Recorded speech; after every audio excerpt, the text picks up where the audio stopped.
Ada nggak orang yang meninggal karena merokok? Nggak ada. Sampai sekarang belum ada satu dokter pun mengatakan orang meninggal karena merokok. Otopsinya mengatakan sakit jantung, paru-paru, diabetes. Nggak ada yang mengatakan, dokter mengatakan tanda tangan otopsinya itu merokok. Nggak ada. Sumpah, gua kira dia ini lagi sarkas. Ternyata beneran. Gini banget ya kualitas anggota DPR. Logika berpikir kayak gini tuh bahaya banget teman-teman. Bisa bikin otak kita tuh nggak bisa lagi berpikir secara ilmiah. Kalau dia bilang nggak ada yang mati karena rokok, yang ada karena sakit jantung dan sakit paru, maka dengan logika yang sama, nggak ada orang yang mati karena kecelakaan mobil dan kecelakaan motor. Yang ada karena pendarahan dan hancurnya organ tubuh. Dan gak ada orang yang mati karena gantung diri, yang ada karena gangguan pernapasan. Dan gak ada orang yang daftar Sydney Marathon dibarengin dengan kunjungan kerja. Itu siapa ya? Gini aja deh, penelitian bahaya rokok itu sudah super banyak sekali. Mau itu yang lokal, mau yang internasional. Mulai dari yang modelan deskriptif kausatif, studi kasus, sampai long term meta analisis. Mulai dari yang membuktikan kausa direct sampai korelatif pun banyak sekali.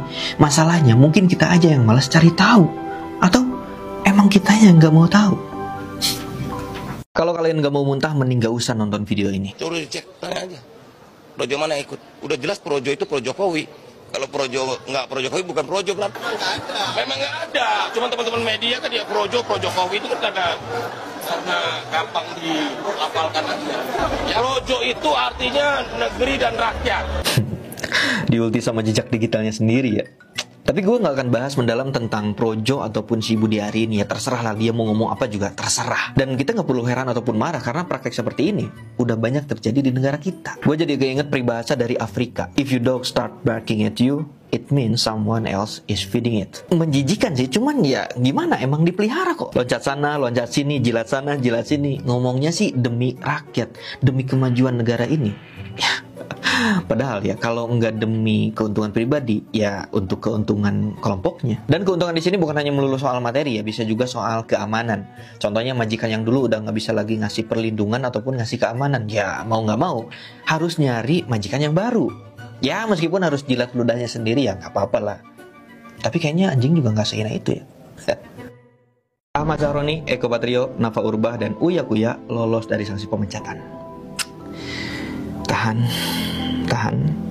Nggak deh, gua santai kok.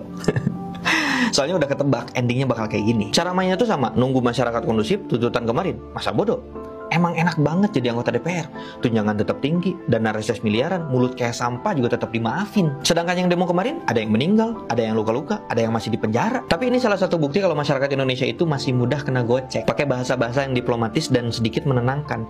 Akan dinonaktifkan, akan dievaluasi. Kenyataannya mereka tetap cari makan dari uang pajak rakyat. Bupati-bupati yang katanya akan dimakzulkan juga tetap lolos. Karena mayoritas anggota DPRD Pati itu masih memilih Sadewo melanjutkan jabatannya.